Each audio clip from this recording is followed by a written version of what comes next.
आज दिनांक 16 एप्रिल. आजच्या प्रवचनाचा विषय व्यावहारिक वासना तृप्त करण्यासाठी संत नसतात.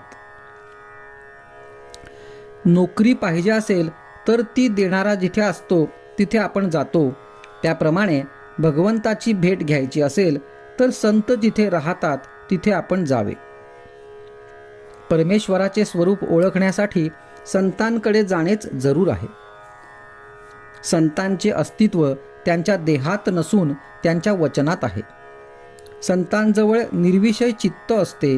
रात्री सर्वजण झोपल्यावर शिपाई जसे गस्त घालतात तसे साधू संत आमच्या गैरसावधतेत जागृत असतात.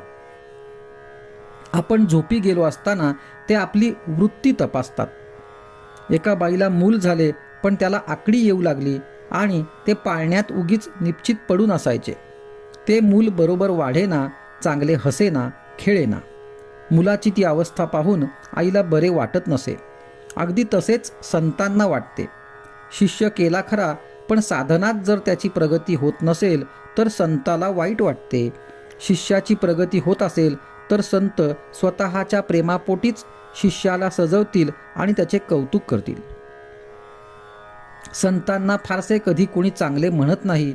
त्यांनी एकाचे कल्याण केले तर त्या माणसाचे 10 नातेवाईक त्यांना नावे ठेवतात.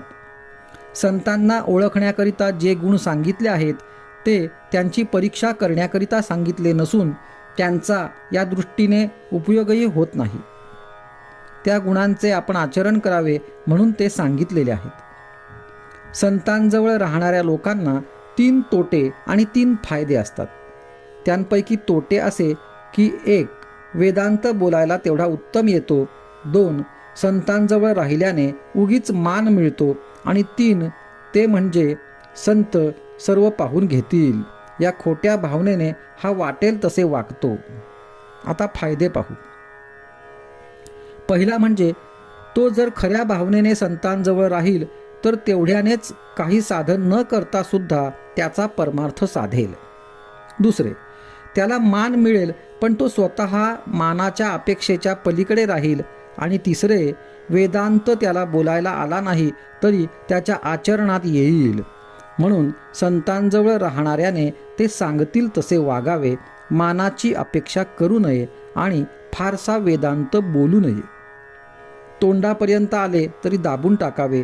संतांची आज्ञाप्रमाण मानणे हे प्रचिती येण्याचे साधन आहे. व्यावहारिक वासना तृप्त करण्यासाठी संत नसतात हे ओळखून आपण त्यांची संगत करावी.